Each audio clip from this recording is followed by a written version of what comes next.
Assalamualaikum warahmatullahi wabarakatuh. Halo semuanya, kembali lagi bersama saya Arni Yuniarni.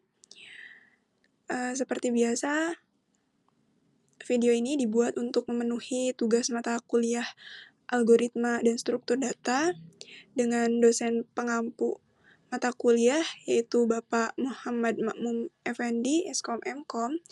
Di sini saya akan merepresentasikan bagaimana sorting itu digunakan dalam suatu bahasa pemrograman.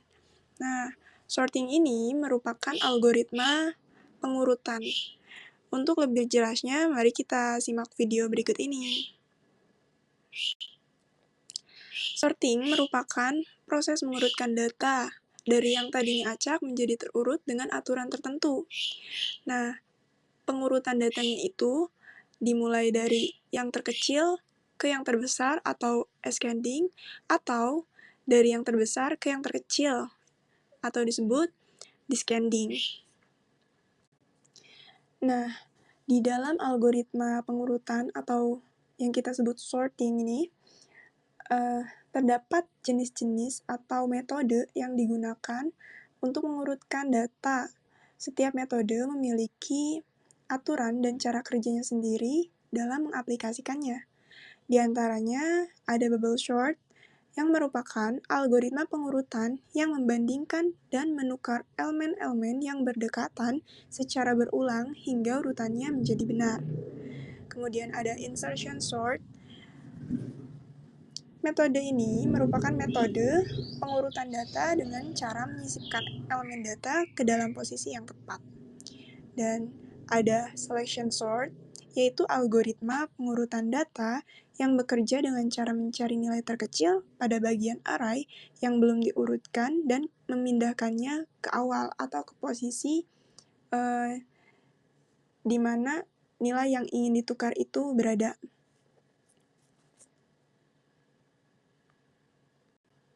Kemudian di sini ada contoh dari bubble sort, sudah ada data atau elemen-elemen array yang belum terurut dan kita akan mengurutkannya dengan metode bubble sort. Di sini ada 5, 6, 1, 4, 3, 2 dan masih belum terurut. Kita cari 5 dengan 6 yang di sampingnya itu lebih besar mana? Apakah 5 lebih besar dari 6? Jawabannya tidak, karena 5 lebih kecil dari 6, maka posisinya tidak berubah. Kemudian 6, apakah lebih besar dari 1? Jawabannya ya, maka tukar posisi. Selanjutnya 6, apakah lebih kecil daripada 4? Jawabannya tidak, karena 4 lebih kecil daripada 6. Lalu 4 pindah ke depan.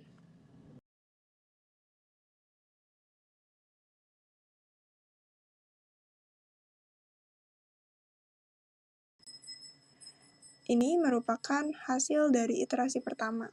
Kita lihat di sini masih belum terurut, maka perlu untuk melakukan iterasi kedua. 5 bandingkan dengan 1. Yang mana yang lebih kecil? Tentunya 1, maka 1 pindah ke depan. Kemudian 5 bandingkan dengan 4. Yang mana yang lebih kecil? 4 lebih kecil, maka 4 pindah ke depan. 5 lebih kecil atau lebih besar daripada 3? Jawabannya lebih besar, maka 3 pindah ke depan. 5 lebih besar dari 2, 2 pindah ke depan. Di sini ada 5 dan 6. Apakah 5 lebih besar atau lebih kecil? Tentunya lebih kecil daripada 6, maka dari itu posisi tidak berubah. Ini merupakan hasil dari iterasi kedua. Kemudian, karena tadi masih belum terurut, maka kita cek lagi. 1, apakah lebih besar dari 4? Tentunya tidak, maka tidak ada perubahan. 4. Apakah lebih besar dari 3? Ya, maka 3 pindah ke depan. Kemudian 4, lebih besar dari 2, 2 pindah ke depan. 4, lebih besar atau lebih kecil dari 5? Tentunya lebih kecil, maka tidak ada yang berubah. Ini merupakan hasil dari iterasi ketiga. Elemen masih belum terurut, maka dilanjutkan ke iterasi keempat. 1. Bandingkan dengan 3, apakah lebih besar atau lebih kecil? Lebih kecil, maka tidak pindah posisi. Kemudian 3, bandingkan dengan 2. Yang mana yang lebih kecil? 2 lebih kecil daripada 3, maka 2 pindah ke depan. 3 bandingkan dengan 4. Apakah 3 lebih kecil atau lebih besar? 3 lebih kecil daripada 4, maka tidak ada perubahan. Nah, dari situ kita dapat kesimpulan bahwa tidak ada data yang berubah, maka iterasi selesai. Iterasi yang digunakan ada 4 iterasi.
Nah, setelah tadi kita belajar tentang bubble sort, selanjutnya kita beralih ke insertion sort. Insertion sort itu apa sih? Insertion sort merupakan algoritma penyisipan. Jadi, mengurutkannya dengan cara menyisipkan elemen yang ingin dicari. Elemen biasanya disebut dengan kata kuncinya.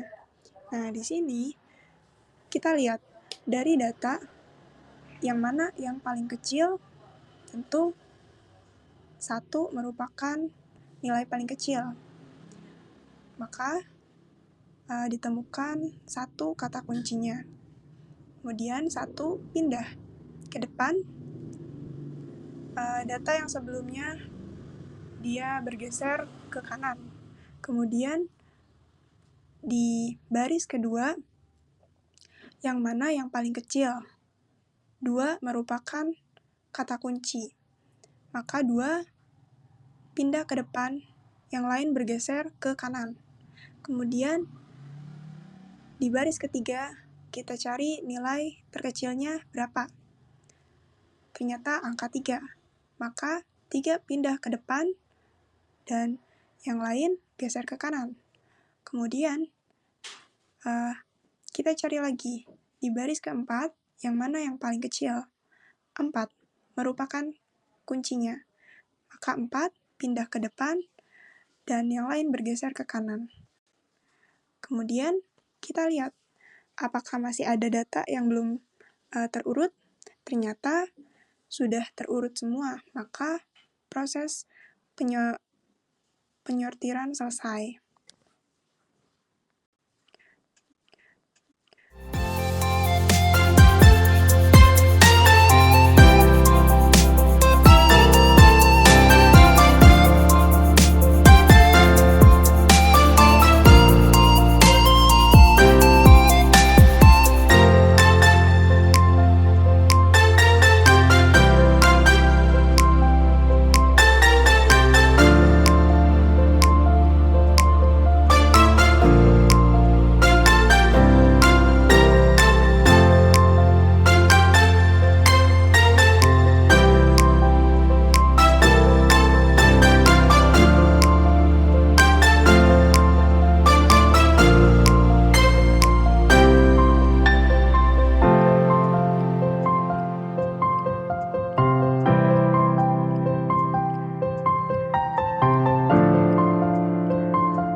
Setelah kita mempelajari insertion sort, selanjutnya kita mempelajari selection sort, di mana selection sort ini merupakan pengurutan dengan cara menggantikan. Nah, yang pertama, di sini ada yang paling kecil di baris pertama ada angka 1. 1 pindah ke depan, dan yang di depan pindah menempati posisi 1 sebelumnya. Kemudian, cari yang paling kecil lagi di baris kedua. 2 pindah ke depan, dan angka 6 pindah ke belakang, menggantikan posisi angka 2. Kemudian, di baris ketiga, angka 3 merupakan nilai terkecil, yang belum dirubah. Kemudian, 3 berpindah posisi, menggantikan angka 5, dan 5 menggantikan angka 3. Kemudian kita lihat, apakah masih ada data yang belum terurut, dan semua data ternyata sudah terurut.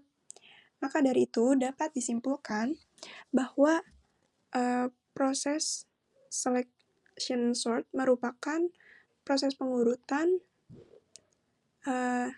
yang jauh lebih efisien dan lebih menghemat memori karena dilakukan dengan cara yang lebih cepat ya.